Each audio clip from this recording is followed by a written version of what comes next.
नमस्कार व्यूअर्स, मैं हूं अमीश देवगन और आप देख रहे हैं वीकेंड का सबसे भरोसेमंद कार्यक्रम ये देश है हमारा। पूरा देश ये उम्मीद कर रहा था कि शीतकालीन यानी विंटर सेशन में जनता के मुद्दे उठाए जाएंगे, संसद में देश हित पर एक बड़ा संवाद होगा और आम लोगों के लिए फैसले लिए जाएंगे। लेकिन विडंबना देखिए कि संसद तो ठीक से चले नहीं और समापन इतना जबरदस्त था कि बीजेपी के दो सांसद अस्पताल में आईसीयू में पहुंच गए। नागालैंड से भारतीय जनता पार्टी की महिला एसटी सांसद ने राहुल गांधी पर आपत्तिजनक आचरण के गंभीर आरोप लगा दिए हैं। अब बीजेपी कह रही है कि राहुल गांधी का व्यवहार अर्बन नक्सल जैसा हो गया है, लेकिन प्रियंका वाड्रा कह रही है कि मेरे भैया ने कुछ नहीं किया है, मेरा भैया निर्दोष है। बीजेपी बेवजह उनको टारगेट कर रही है, एफआईआर करवा रही है, तो दूसरी तरफ भारतीय जनता पार्टी कह रही है कि संसद में जो कुछ हुआ है और उसके लिए सिर्फ और सिर्फ कोई जिम्मेदार है तो वो श्रीमान राहुल गांधी है, यानी राहुल भैया जिम्मेदार है। लेकिन आज सबसे बड़ा प्रश्न है, क्या सियासी विरोध का दायरा सारी लिमिट क्रॉस कर चुका है और क्या हमारे नेताओं को संसद की गरिमा का जरा सा भी ध्यान नहीं है? आज इसी पर जनता जनार्दन के बीच, मेरे युवा मित्रों के बीच देश की सबसे बड़ी पॉलिटिकल बहस, मर्यादा तार तार, संसद में आर पार। स्वागत है आपका, यह देश है हमारा में।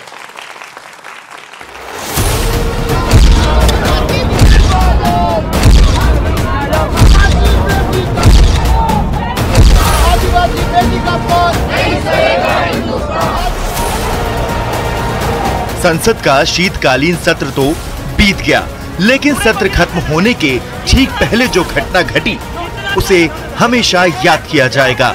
आरोप लगा कि राहुल गांधी के धक्के से दो सांसदों को इतनी गंभीर चोट लगी कि उन्हें अस्पताल के आईसीयू में भर्ती कराना पड़ा। क्या राहुल, क्या शर्म नहीं आती है? क्या शर्म नहीं आती है? गुंडागर्दी करते हो, बूढ़े को गिरा दिया जाता है। इतना कौन गुंडागर्दी करते हो? 13 दिसंबर को पाकिस्तान ने हमारे संसद पर हमला किया था। 19 दिसंबर को गांधी परिवार ने 2024 में उन चीजों को दोहराया। अहंकार की पराकाष्ठा, जो उनका रवैया था वो बड़ा दुर्भाग्यपूर्ण था। क्या संस्कार है, क्या सोच है, उन्होंने एक तरह से हुड़दंग मचाया है। भारतीय जनता पार्टी को जो फेस ऑफ हुआ है उसके लिए माफी मांगनी चाहिए, क्योंकि इसके लिए केवल भारतीय जनता पार्टी की सरकार और भारतीय जनता पार्टी के मेंबर ऑफ पार्लियामेंट जिम्मेदार हैं। लेकिन मामला इतने तक में खत्म नहीं हुआ, क्योंकि इसके बाद राहुल गांधी पर जो आरोप लगा वो गंभीर है। नागालैंड के एसटी समुदाय से आने वाली बीजेपी सांसद फेंगनॉन एस कोयांग ने आरोप लगाया कि राहुल गांधी ने उनके साथ अमर्यादित व्यवहार किया। Leader of opposition of the Lok Sabha, Shri Rahul Gandhi ji, came in very close proximity of me, and I really feel uncomfortable. And he started shouting at me. हमारी नागालैंड की बहन ऑनरेबल सांसद कोन्याक जी के साथ जो शर्मसार करने वाला रवैया अपनाया है, उसके लिए उनको माफी मांगनी चाहिए। हालांकि कांग्रेस अध्यक्ष मल्लिकार्जुन खड़गे ने भी आरोप लगाया कि बीजेपी सांसदों के धक्के के चलते उनके घुटने में चोट लगी और राहुल गांधी के बचाव में खड़ी प्रियंका वाड्रा ने कहा कि उनका भाई ऐसा व्यवहार कर ही नहीं सकता। झूठा एफआईआर, राहुल जी कभी किसी को पुश नहीं करेंगे। मैं उनकी बहन हूँ, इतने सालों से मैं जानती हूँ, कभी इस तरह की हरकत कभी कर ही नहीं सकते। लेकिन आज सबसे बड़ा सवाल है कि क्या सियासी विरोध का तरीका शर्मनाक स्तर तक गिर चुका है? आज इसी पर होगी जनता के बीच सबसे बड़ी बहस। और आइए देख लेते हैं आज की बहस के मुद्दे क्या है। क्या चुनावी हार की खींच में राहुल ने सियासी मर्यादा को तोड़ा है, जैसा आरोप लग रहा है? सांसद फनॉन कोन्याक पर विपक्ष की चुप्पी क्या एक डबल स्टैंडर्ड का सबूत है, जो कि नागालैंड से मेंबर ऑफ पार्लियामेंट है? क्या राहुल पर लगे आरोप ने विपक्षी गठबंधन को एक बार फिर से एकजुट कर दिया है? यह एक बड़ा प्रश्न है। और इस सत्र में विपक्ष को क्या हर मुद्दे पर सरकार से जोरदार जवाब मिला है? क्योंकि हमने देखा अदानी के जवाब में सोरोस आए और जब अंबेडकर की बात हुई तो फिर धक्का मुक्की आ गई बीच के अंदर। तो आज इन्हीं तमाम सवालों पर हमारे साथ कई सांसद जुड़ेंगे। हमारे साथ सांसदों का एक बड़ा पैनल है। Doctor Sudhanshu Trivedi member of parliament है राज्यसभा के और जाने माने प्रवक्ता भी हैं। मलविंदर सिंह कांग सांसद हैं आम आदमी पार्टी के, जोरदार तालियों से उनका अभिनंदन है। महुआ माझी हैं सांसद जेएमएम की, जोरदार तालियों से उनका अभिनंदन है।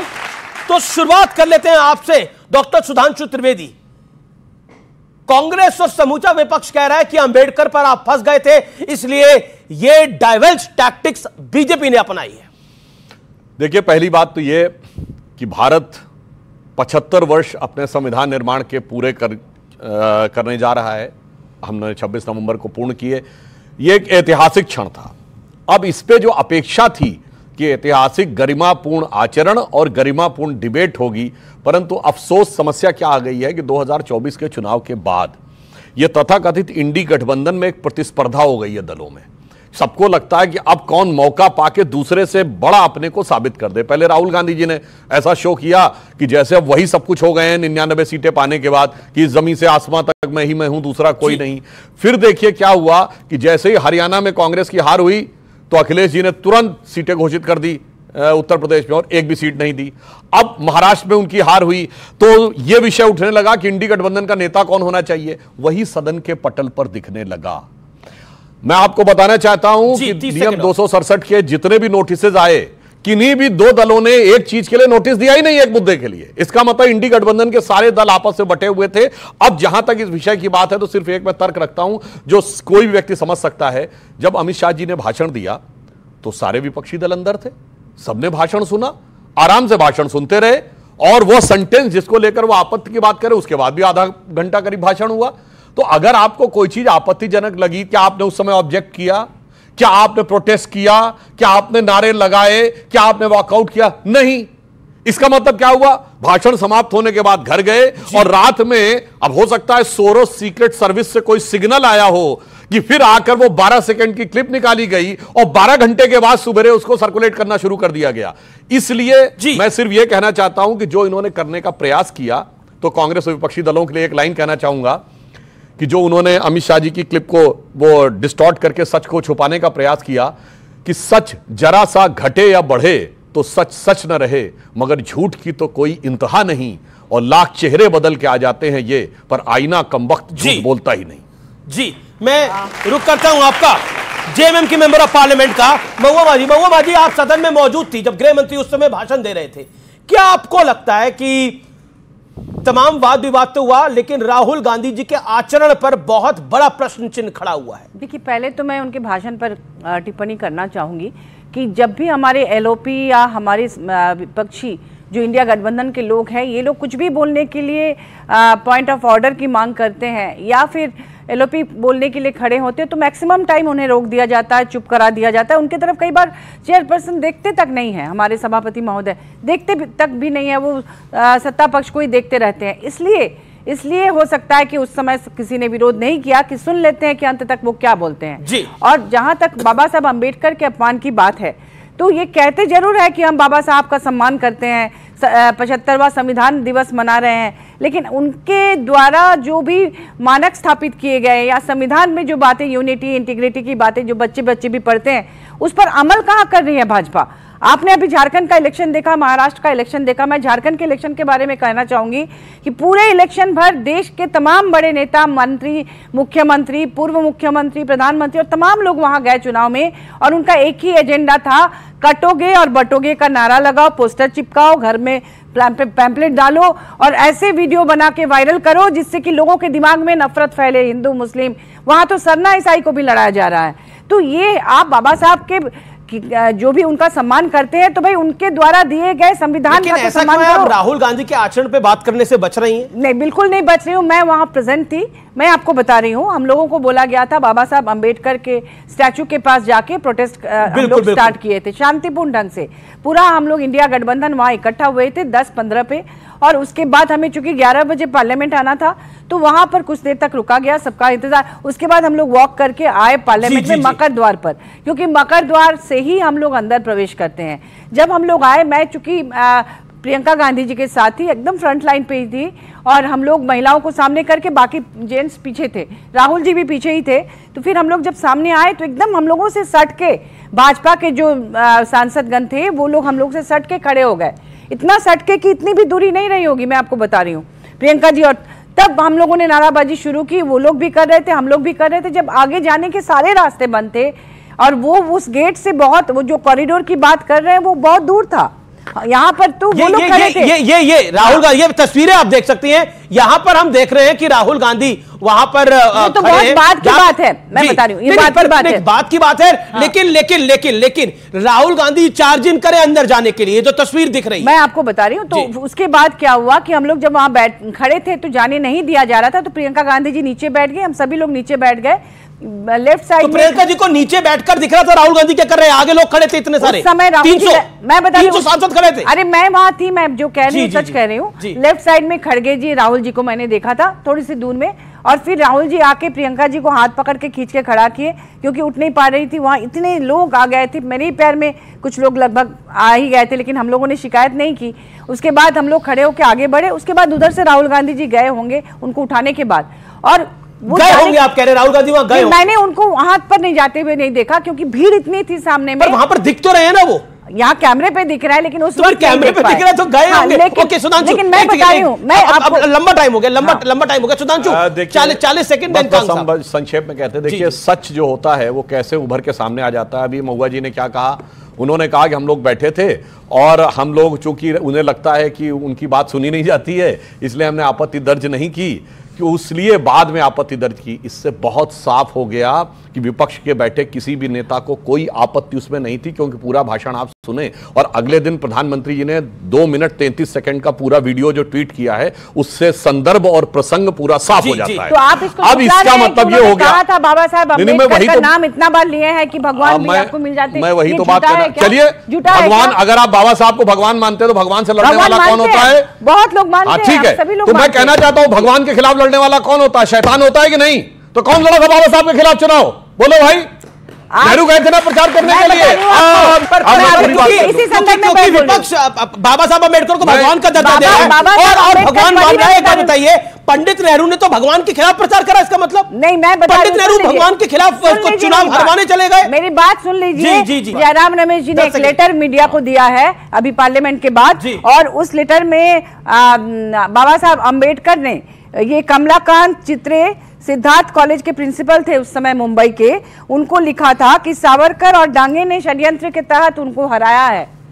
मैडम आप देख लीजिए, ऐसा बाबा साहब आप पढ़ लीजिएगा, बाबा साहब अम्बेडकर जब चुनाव लड़ रहे थे तो दत्तोपंथ डांगे का नाम लिखा है, सावरकर का कहीं नहीं लिखा। तो संघ के थे, सुन लीजिए, जो संघ के थे, यानी संघ साथ और पंडित नेहरू विरोध में थे। चुनाव में तो बाप बेटा भी एक दूसरे के खिलाफ कर रहे हैं। अब देखो, चुनाव में बाप बेटा भी एक साथ में लड़ते हैं तो एक दूसरे के खिलाफ। हाँ, मैं बता रहा हूं। अब आपने जो बात कही, जो बाबा साहब ने कहीं पर भी, हाँ, डांगे ने बिल्कुल किया था, श्रीपाद अमृत डांगे ने पूरा षड्यंत्र रचा था। कम्युनिस्ट पार्टी के नेता थे, क्योंकि उनको लगता था कि वो उस वर्ग का नेतृत्व करना चाहते। मगर मैं सिर्फ उदाहरण देना चाहता हूं, नेहरू जी ने क्या लिखा है, और यह हम लोगों ने पार्लियामेंट में भी बोला था। 3 जनवरी 1952 को बाबा साहब का चुनाव हुआ। 16 जनवरी 1952 को जवाहरलाल नेहरू एडविना माउंटबेटन को लेटर लिखते हैं लखनऊ से, और इसका सोर्स है complete works of Jawaharlal Nehru series 2 volume 17 page number 35 से 37। उसमें क्या लिखते हैं कि our success in the Bombay city and Bombay province has been much more than expected. हमें खुशी है कि बॉम्बे प्रोविंस यानी आज का महाराष्ट्र और गुजरात, इसमें बड़ी अच्छी सफलता मिली। और आगे लिखते हैं Ambedkar has been dropped out, Ambedkar हार गए, इस बात की खुशी है। और आगे उसी लेटर में क्या लिखते हैं कि सोशलिस्ट पार्टी है join hands with Ambedkar party, तो दे लॉस्ट देयर रिप्यूट, यानी जो अंबेडकर जी की पार्टी से जिस पार्टी ने हाथ मिला लिया उसकी तो प्रतिष्ठा गई। और आगे उन्होंने लिखा है, ये नेहरू ने, बट अंबेडकर है join hand with Hindu communalist, यानी हिंदूवादियों के साथ मिल गए हैं। अब इसमें तो कोई किंतु परंतु ही नहीं है। और एक लाइन और कह दूं, महुआ जी ने जो कहा, ये बटेंगे तो कटेंगे, सबसे पहले बाबा साहब अंबेडकर ने लिखा है। आप मुस्लिम पॉलिटिक्स बता रहा हूं, सुनिए अंबेडकर जी ने कहा है। अरे बिल्कुल, 2 उदाहरण देना चाहता हूं। पहली बात, बाबा साहब अंबेडकर ने अपनी किताब Muslim politics and the partition of India में, आप उसका हिंदी अनुवाद में जाके देखिएगा, 100 से 105 के बीच में कहा है कि इस्लाम के लिए, पूरी बात सुनिए ना, पूरी बात सुनिए ना, बहुत साफ। उन्होंने ये कहा कि मुस्लिम समाज के लिए भाईचारा एक बंद कंपार्टमेंट है, जहां सिर्फ अंदर वालों के लिए प्रेम है, बाहर वालों के लिए हिकारत है। फिर सुनिए आगे उन्होंने क्या कहा कि जो दलित समाज के लोग हैं, जो पूर्वी और पश्चिमी पाकिस्तान और हैदराबाद रियासत में हैं, वो जहां से संभव हो भारत में आ जाएं, अन्यथा उनको कन्वर्ट किया जाएगा अपनी संख्या बढ़ाने के लिए। और सुनिए, इतना नहीं, बाबा साहब ने एक और बात कही, उन्होंने कहा टोटल ट्रांसफर ऑफ पावर होना चाहिए। और इसका एक मिनट, उन्होंने इसका उदाहरण दिया कि 1923 में ग्रीस और टर्की के बीच में इसी ढंग से हुआ था डिवीजन। ग्रीस से सारी मुस्लिम पॉपुलेशन टर्की चली गई, टर्की की सारी क्रिश्चियन पॉपुलेशन ग्रीस आ गई। ये बाबा साहब ने लिखा है। समस्या क्या है, बगैर बाबा साहब को पढ़े हुए सब लोग आकर, राहुल गांधी का संविधान अंदर से खाली है, यहां लगता है लोगों ने कभी बाबा साहब को नहीं पढ़ा। मैं आप कह रहा हूं कि सदन में जो मर्यादा टोटल ट्रांसफर ऑफ पावर की बात कर रहे हैं। ठीक है, ये विषय इसको यहां समाप्त करते हैं। मैं आता हूं कि जो सदन की मर्यादा तार हुई है वो बहुत इंपॉर्टेंट है। क्या आपको लगता है कि जो पार्लियामेंट में हुआ, दो मेंबर ऑफ पार्लियामेंट हॉस्पिटल में एडमिट है, प्रताप सारंगी को स्टिचेस आए हैं, 5 स्टिचेस आए हैं, वो अभी भी आईसीयू में है, और क्या आपको लगता है कि बहुत दुर्भाग्यपूर्ण है और राहुल गांधी पर जो ब्लेम है वो बहुत बड़ा है, चाहे वो महिला सांसद हो, चाहे वो ये दोनों जिन सांसदों को चोट लगी है वो? अमीर जी, 75 साल हो गए हमारे संविधान को स्थापित हुए, और 75वां साल जब हम मना रहे हैं तो फ्लोर ऑफ द हाउस देश के गृह मंत्री अगर बाबा साहब अंबेडकर का अपमान करेंगे तो यह देश सहन नहीं करेगा। बाबा साहब का अपमान देश सहन नहीं करेगा। और कितना दुर्भाग्यपूर्ण है, एक तरफ तो हम संविधान पर चर्चा कर रहे हैं और संविधान के निर्माता, और मैं निर्माता ही नहीं कहूंगा, यहां चल रही थी बात भगवान की। बाबा साहब अंबेडकर संविधान के भगवान हैं, गरीबों के भगवान हैं, दलितों के भगवान हैं, माइनॉरिटीज के भगवान हैं कि उन्होंने हमको हक दिए। और यह सबसे दुखांत वाली बात है कि जब देश की सबसे बड़ी पंचायत लगी हो और उसमें देश का होम मिनिस्टर, गृह मंत्री उनका अपमान करे, और उस मुद्दे को डाइवर्ट करने के लिए जो कल वहां तमाशा हुआ है, क्यों नहीं उसकी वीडियो रिकॉर्डिंग बाहर आती? किसने रोका है? सांसद के बाहर हर चप्पे चप्पे पे सीसीटीवी मौजूद है, क्यों नहीं अभी तक रिकॉर्डिंग बाहर आई? क्यों नहीं सच्चाई बाहर आ रही? मुझे लगता है जब देश के ऑनरेबल होम मिनिस्टर घिर गए बाबा साहब अंबेडकर के अपमान में, तो ये एक पूरे मामले को डाइवर्ट किया जा रहा है। प्रताप सारंगी गिरे कि नहीं गिरे? प्रताप सारंगी गिरे कि नहीं गिरे मेंबर ऑफ पार्लियामेंट? मैं कह रहा हूं डेफिनेटली गिरे। किसने गिराया, इसकी सच्चाई क्यों नहीं बाहर आ रही? किसने गिराया बताइए? एक आदमी ऊपर को जा रहा है, एक आदमी बाहर, वहां कुछ लोग बीजेपी के लोग रास्ता रोक रहे हैं, और आदमी ऊपर से गिरा है, नीचे वाला ऊपर को थोड़ी गिरा सकता है। मैं तो कहता हूं इन्वेस्टिगेशन क्यों नहीं हो रही इस बात पे? वीडियो रिकॉर्डिंग बाहर क्यों नहीं आ रही? अगर किसी महिला के साथ कोई दुराचार हुआ है, उसका अपमान हुआ है, तो उसकी सच्चाई भी बाहर आनी चाहिए। तो महिला तो खुद बोल, वो तो मेंबर ऑफ पार्लियामेंट है, वो तो बोल ही रही है। तो मैं रिकॉर्डिंग कहां है? क्यों नहीं रिकॉर्डिंग आ रही? पर क्यों नहीं? पर वो झूठ बोल रही है अमीश भाई, हर चीज की रिकॉर्डिंग है वहां जी। क्यों नहीं रिकॉर्डिंग 2 दिन से? क्या रिकॉर्डिंग को लेकर भी कहीं ना कहीं साजिश तो नहीं हो रही? ये बड़ा आरोप लगा रहे हैं आप बीजेपी के ऊपर। जब आप सुधांशु त्रिवेदी कान साहब की बात रिकॉर्डिंग, मैं आपको बता दूं कि अभिषेक मनु सिंघवी जी की भी रिकॉर्डिंग अभी तक बाहर नहीं आई है। जब उन पर आरोप लगाया था अभिषेक मनु सिंघवी की कौन सी रिकॉर्डिंग? उनके जो 50,000 पैसे, तो उसकी रिकॉर्डिंग भी अभी तक बाहर नहीं आई। उनको भी आना चाहिए जब सभापति महोदय। लेकिन देखिए अंबेडकर का मुद्दा जैसे ही निकला सुधांशु त्रिवेदी, वैसे ही आम आदमी पार्टी ने पकड़ लिया। अरविंद केजरीवाल ने एक एआई जनरेटेड एक वीडियो बनाया, उसमें कहा कि अंबेडकर जी उन्हें आशीर्वाद दे रहे हैं। मतलब केजरीवाल तुम आगे बढ़ो, हम तुम्हारे साथ हैं। अरविंद केजरीवाल जी का इस धराधाम पर दुखद प्रादुर्भाव हुआ 1969 में, और बाबा साहब अंबेडकर ने दुनिया छोड़ दी 6 दिसंबर 1956 को। मतलब उनके जन्म से 13 साल पहले, और आशीर्वाद देते हुए सोचिए ये अपमान नहीं है? मैं ईमानदारी से कहना चाहता हूं, ये बाबा साहब का अपमान है कि नहीं? कि आप झूठी तस्वीर दिखाने का प्रयास कर रहे हैं कि वो उनको, अरे आप ये दिखाते कि केजरीवाल जी चरणों में झुके हुए हैं तो मैं मानता आप उनका आशीर्वाद प्राप्त कर रहे हैं। आप दिखा रहे हैं केजरीवाल जी के सर के ऊपर हाथ रख रहे हैं।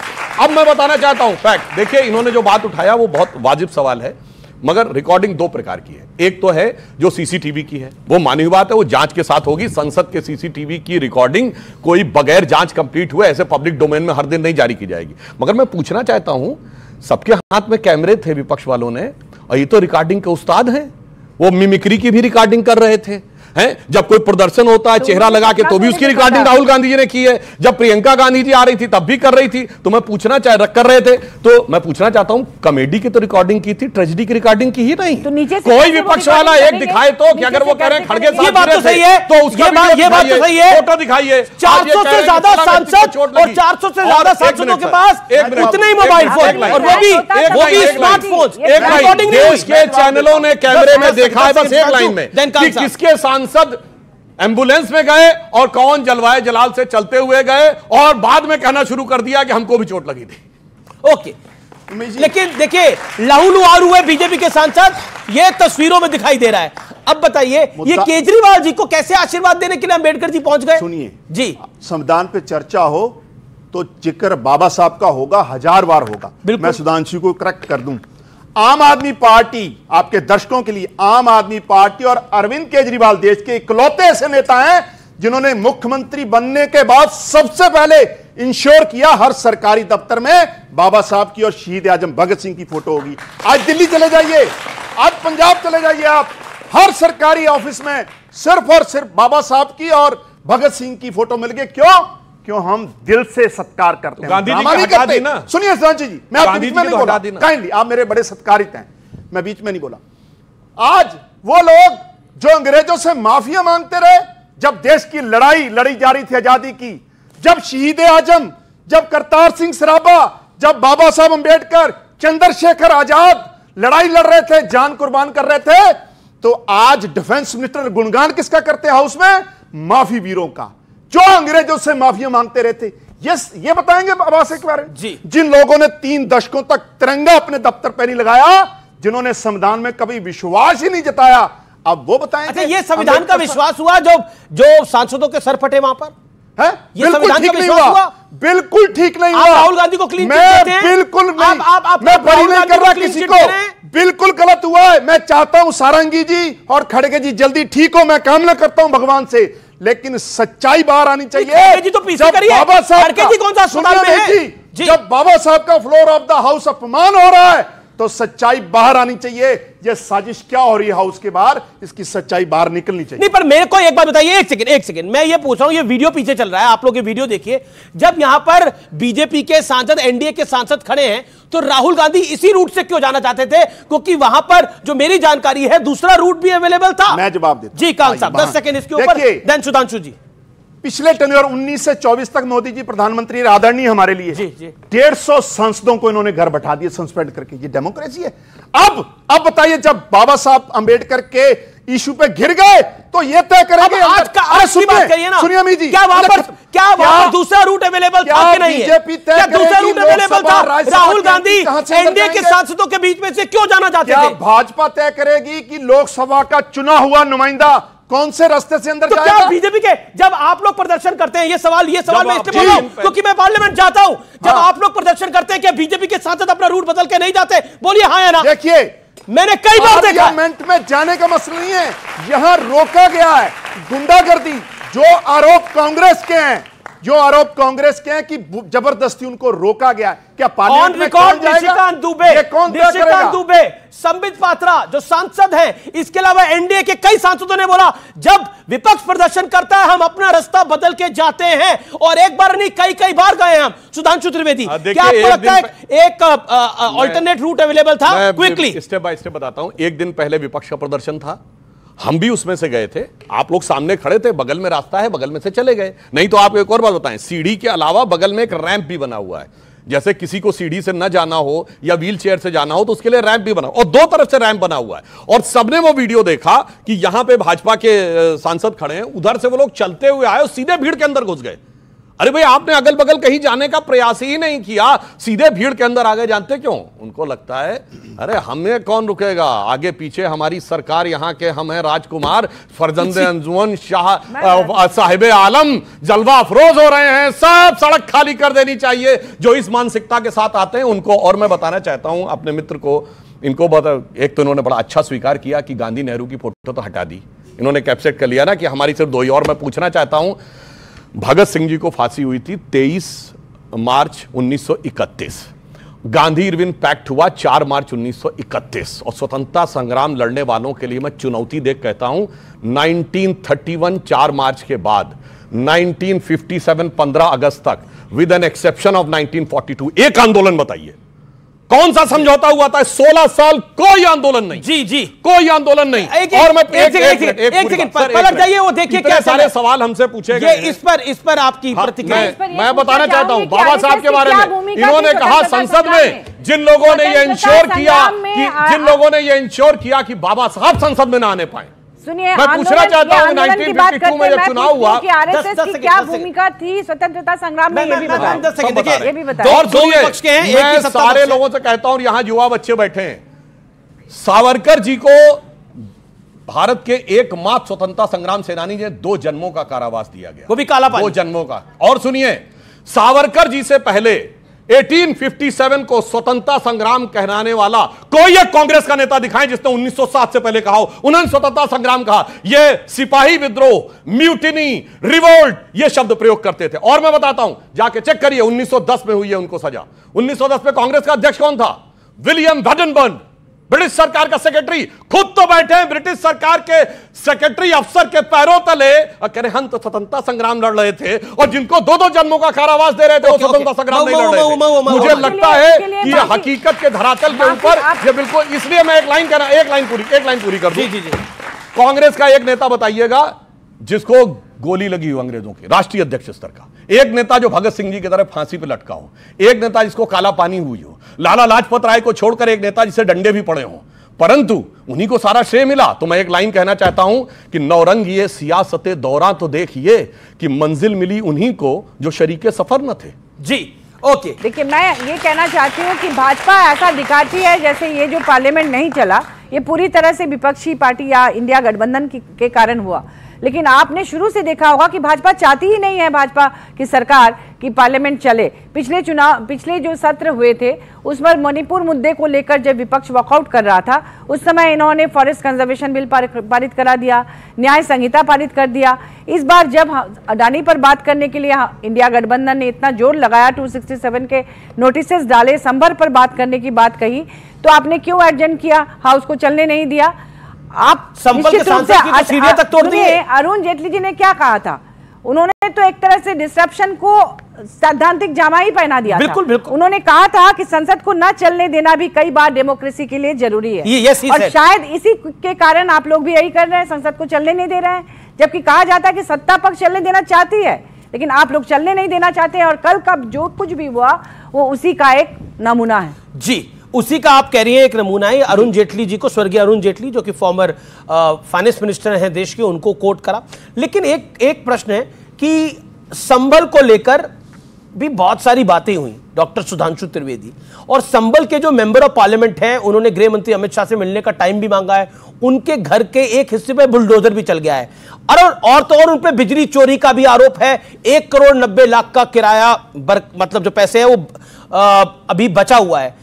क्या आपको लगता है आप टारगेटिंग कर रहे हैं जो आरोप लग रहे हैं? देखिए वो भी जवाब देता हूं, और जो हमारे दोनों साथियों ने कहा, सम्मानित सांसदों ने, उनका भी जवाब देता हूं। देखिए डिसरप्शन के बारे में जेटली जी ने बिल्कुल कहा था, मगर कभी हमारे किसी नेता को आपने टेबल के ऊपर चढ़े हुए किताब फेंकते हुए देखा? और जब डिसरप्शन हमने किया और वो नहीं माने, हम हर मुद्दे पे कोर्ट गए और कोर्ट ने स्टे दिया। ये बताइए लोग कितने मुद्दों पे कोर्ट गए? ये होता शुद्ध बवाल करना। अब दूसरा, मैं अपने सम्मानित मित्र से कहना चाहता हूं, बाबा साहब के प्रति यदि इतनी आस्था है तो बाबा साहब हिंदू सिख में अलग नहीं करते थे, जाके चेक कर लीजिए। जब बाबा साहब के जमाने में डेफिनेशन आई है तो हिंदू मैरिज एक्ट से सब गवर्न होते थे, सिख भी हिंदू मैरिज एक्ट से 2013 तक गवर्न हुए हैं। बाबा साहब ने हिंदू सिख जैन बौद्ध को एक कैटेगरी में माना है। यदि ईमानदारी से आस्था, ठीक है, आज आपकी राजनीति को सूट करता हूं। मैंने पुनः कहा 2013 में सिखों का सेपरेट एक्ट आया है, आनंद मैरिज एक्ट, जिससे प्रोविजन एग्जैक्टली वही है। 2013 तक बाबा साहब ने हिंदू मैरिज एक्ट से ही हिंदू सिख जैन बौद्ध सबको कनेक्ट किया था। अब मैं बात करना चाहता हूं जो आपने कहा बर्क साहब की बात। देखिए संभल में एक बड़ी मजेदार बात है। क्या बात है? समाजवादी पार्टी ने सिर्फ संभल का मुद्दा उठाया और उन्होंने कहा अडानी का मुद्दा बेकार है।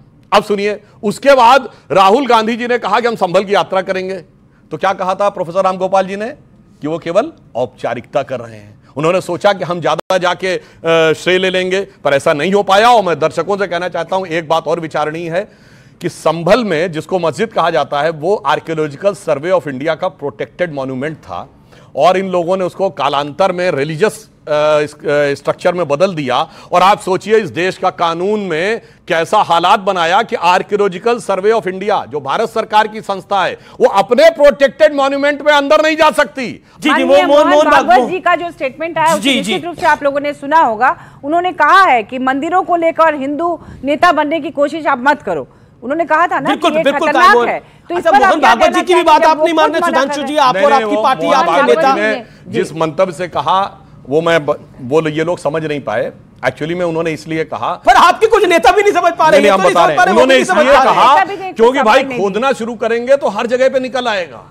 प्रॉब्लम समस्या ये है, और ये मैं हवा में नहीं बोल रहा हूँ, मौलाना अली मियां लोगों को लड़ाने की। हाँ मैं बता रहा हूँ आपको, 21वीं सदी की बात करते हैं और 16वीं शताब्दी के नियम वक्फ बोर्ड में इंक्लूड कर रखे हैं। मुगलों के जमाने के फरमान को कॉन्स्टिट्यूशनल मान्यता दे रखी है। वो मुगलों के जमाने का ऑर्डर, अरकाट के नवाब का ऑर्डर पे तिरुचनापल्ली का मंदिर है और सूरत का नगर निगम मुगलों के आधार के ऊपर है वक्फ बोर्ड की संपत्ति, जिसमें जजिया, जिम्मी और गाजी का कॉन्सेप्ट है। जो लोग ये फरमान देते थे उनको कॉन्स्टिट्यूशनल मान्यता दे रखी, फिर कहते हैं कुछ बात ना करो। सिखों के मैरिज एक्ट को लेकर बात कही ना, अभी आपने सिखों के मैरिज एक्ट को लेकर बात कही। बाबा अम्बेडकर ने कहा, मैं कहती हूँ कि हमारे झारखंड में आदिवासी कितने सालों से सरना धर्म कोड की मांग कर रहे हैं। संविधान तो जोड़ने की बात करता है, हिंदू मुस्लिम सिख ईसाई फर्क नहीं करता, लेकिन बीजेपी की मजबूरी है। अब सुधांशु भाई सिख और हिंदू ले ही आए, तो मैं स्पष्ट कर दूं सुधांशु भाई जी, पंजाब वो पहला स्टेट था, पूरे देश पे अंग्रेजों का कब्जा था, पंजाब पे कब्जा नहीं हुआ था, उनको कंप्रोमाइज करना पड़ा था अंग्रेजों को। और सिखों की बात करते हैं आप, कूका मूवमेंट सबसे पहले देश की आजादी के लिए पंजाब से शुरू हुआ। पगड़ी संभाल जट्टा 1905 में भगत सिंह जी के चाचा ने शुरू किया। 17 साल, सुनिए सुधांशु जी सुनिए, 17 साल की उम्र करतार सिंह सराबा अमेरिका में सेटल था, यहां आके देश की आजादी के लिए कुर्बानी दे गए। आप सिखों की बात करते हैं, गदरी बाबे कुर्बानी दे गए। 23 साल की उम्र में शहीद आजम भगत सिंह फांसी चढ़ गया देश की आजादी के लिए। और सबसे ज्यादा जब आपके नेता माफिया मांग रहे थे, पंजाब ने ऑन रिकॉर्ड बात है 90% से ज्यादा शहीदियां इस देश को आजाद करवाने के लिए पंजाब के लोगों ने दी। आप सिखों की बात करते हैं आप, लेकिन आपकी मजबूरी है, आप बांटने की बात शुरू कर देते हो। मैं बात कर रहा हूं संविधान की। संविधान सारे देश को जोड़ता है। संविधान सुनिए, जो सांसदों को धक्का दिया गया, जो महिला सांसद का उत्पीड़न हुआ, क्या वो संविधान सम्मत है? बिल्कुल इन्वेस्टिगेशन होनी चाहिए, सच्चाई बाहर आनी चाहिए। लेकिन विपक्ष तो राहुल गांधी को क्लीन चिट दे रहा महिला सांसद के मामले में। वो महिला सांसद ऑन रिकॉर्ड कह रही है, Jagat Prakash Nadda leader of the house है, उन्होंने खुद बोला कि महिला सांसद को असहज महसूस हुआ गया। देश के गृह मंत्री तो फ्लोर ऑफ द हाउस बाबा साहब का अपमान कर रहे हैं, उस पर बात करिए ना। आप कौन से हाउस की बात कर रहे हैं? देखिए तो महिला सांसद, सुनिए महिला सांसद ये देश की सबसे बड़ी पंचायत है। यहाँ हम लोगों को लोग चुन के भेजते हैं। यहाँ महंगाई पे बात हो, देश के रिसोर्सेस एक पर्टिकुलर घराने को लुटाए जा रहे उस पर बात हो, जहां देश में नफरत फैलाई जा रही उस पर बात हो, और किसान पिछले 1 साल से वहां धरने पे बैठा है, उस पर मोदी जी की सरकार बोलने को तैयार नहीं है, उस पर चर्चा होनी चाहिए। नौजवानों को अग्निवीर बना के बेरोजगार किया जा रहा है, उस पर बात होनी चाहिए। उस पर बात नहीं करेंगे मेरे भाजपा वाले साथी, बात करेंगे हिंदू मुस्लिम सिख। और आज हदें पार हो गई हैं कि बाबा साहब का अपमान हुआ है जी। लेकिन वो जो बीजेपी की सांसद हैं फंगनॉन कोन्याक, वो असहज महसूस कर रही थी। आप कह रहे हैं कि वो विषय इंपॉर्टेंट नहीं है। एक महिला सांसद को सदन के अंदर उन्होंने कहा कि मेरे आत्मसम्मान को चोट पहुंची। अरे सच्चाई बाहर आनी चाहिए, मैं तो कह रहा हूं। तो क्लीन चिट राहुल गांधी, किसी को क्लीन चिट नहीं दी जा रही। लेकिन एक बात सुनिए आप, जब संविधान के 75 साल पे चर्चा हो रही हो तो बाबा साहब, मैं एक सेकंड व्यूअर्स, मैं आपको सुनाना चाहता हूं जो बीजेपी के मेंबर ऑफ पार्लियामेंट हैं फंगनॉन कोन्याक, उन्होंने क्या कहा पार्लियामेंट के अंदर, राज्यसभा के अंदर क्या कहा, सुनिए जरा एक बारी, प्ले करिए भाई। Leader of opposition of the Lok Sabha, Shri Rahul Gandhi ji, came in very close proximity of me, and I really feel uncomfortable. And he started shouting at me. ये आप सबने बाइट सुनी, यहाँ पर काफी सारी लड़कियां बैठी हैं। मैं चाहता हूं आप अपनी प्रतिक्रिया दें, आप क्या इस विषय पर कहना चाहती हैं? ये पार्लियामेंट हाउस में हुआ है, अब अपना हाथ खड़ा करिए, अपनी राय रखिए। सर, अगर कोई member of parliament he safe नहीं है, हाउ कैन वी एक्सपेक्ट कि देश की लड़कियां सेफ होंगी? और आप ये कह रहे हैं कि वो एक इम्पॉर्टेंट विषय नहीं है। अगर लड़कियों का सेल्फ रिस्पेक्ट कोई इम्पॉर्टेंट विषय नहीं है, सो हाउ कैन यू से कि लड़कियां सेफ होने वाली हैं। क्या आपको लगता है कांग्रेस भी महत्वपूर्ण विषय नहीं है? क्यों नहीं है? मैंने कब कहा क्यों नहीं है? वहां क्या इस बात की सच्चाई बाहर नहीं आनी चाहिए? बिल्कुल आनी चाहिए। क्या हुआ वहां? कैमरे की रिकॉर्डिंग बाहर नहीं आनी चाहिए? क्या हुआ वहां? सारंगी को चोट लगी तो कहां कैसे लगी, इसकी सच्चाई बाहर नहीं आनी चाहिए? लेकिन बाहर यह भी आना चाहिए कि बाबा साहब अंबेडकर के गृह मंत्री, देश के गृह मंत्री उनका अपमान करेंगे, ये भी आज सारे देश में लोगों में रोष। सुधांशु त्रिवेदी, देखिए ये लोग अपमान की बात करते हैं, तथ्य कुछ नहीं बता पा रहे हैं। और ये पार्टी अगर ये कहे जिसने अपनी महिला सांसद को मुख्यमंत्री आवास के अंदर पिटाई की और जब कहा गया सीसीटीवी दो, सीसीटीवी गायब था। बोलो भाई, आज हमसे पूछ रहे हैं, इसे कहते हैं कि पर उपदेश कुशल बहु तेरे। और आपने आज तक कभी भी नहीं सुना होगा कि मुख्यमंत्री आवास में उसी पार्टी के सांसद और उसी पार्टी की महिला सांसद जिसने बाहर आकर बाकायदा शिकायत की, वो लोग आकर जब बोलते हैं। तो मैं एक और बात पूछना चाहता हूं, जब आपने सिखों की बात कही तो आपका क्यों नहीं खून खौला कि गुरु गोविंद सिंह जी के साहबजादों को जिन लोगों ने कत्ल कर दिया था उनको महान लिखा गया देश की किताबों में? अगर वीर बाल दिवस मनाया तो मोदी जी ने आके मनाया। गुरु तेग बहादुर जी के साथ ये करने वालों के लिए क्या लिखा गया? उनको महान लिखा गया। उनके नाम पे दिल्ली में सड़कें हैं, शाहजहां और जहांगीर और औरंगजेब के नाम के ऊपर। तब आपका खून नहीं खोला।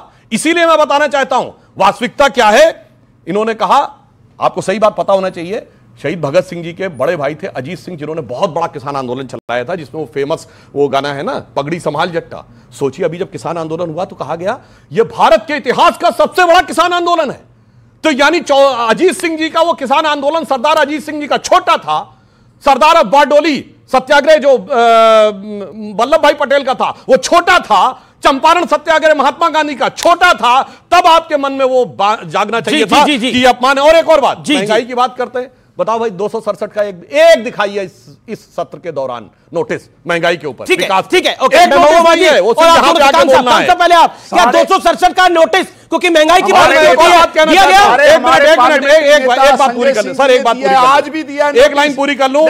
हम ये मानते हैं कि स्वतंत्रता की लड़ाई गुलामी सिर्फ 200 साल की नहीं थी, 800 साल की भी थी। मैं आपसे पूछना चाहता हूं, गुरु गोविंद सिंह जो लड़ रहे थे वो स्वतंत्रता की लड़ाई थी कि नहीं? बोलिए। वो विदेशों से लड़ रहे थे। ये वो भाजपा है, वही भाजपा है जो उन सिखों को एंटी नेशनल बोलते हैं। ये वही भाजपा है जो 750 किसानों को शहीद करके इनके हाथ खून से रंगे। ये वही भाजपा है जब अन्नदाता संघर्ष कर रहा था तो 1.5 साल तक भाजपा के तमाम मंत्री नेता मैं एक बात कहना चाहूंगा, जिनको किसान कहते हैं सब चुनाव लड़े थे कि नहीं? सबसे बड़ा पंजाब का चुनाव सुनिए, आम आदमी पार्टी क्यों नहीं कर रही? खुद तो नमस्कार सर, मेरा नाम साक्षी और मेरा सवाल ये है, अगर वहाँ पे सांसद में अगर बुजुर्गों को चोट लगी तो राहुल गांधी को संवेदनशीलता दिखानी चाहिए थी, लेकिन उन्होंने ऐसा नहीं किया।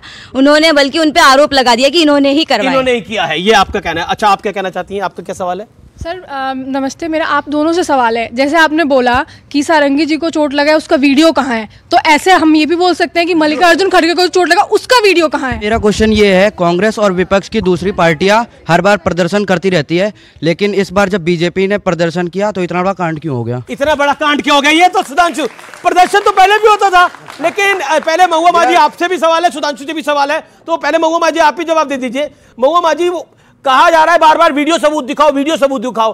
खड़गे जी को लगी, उसका वीडियो सबूत कहाँ है? सबसे बड़ी बात कि खड़गे जी ने जाके एफआईआर नहीं किया था, इन लोगों ने जाके एफआईआर किया, क्योंकि उनके तो बीजेपी कह रही है कि लगी है कि नहीं लगी? लगी क्यों नहीं?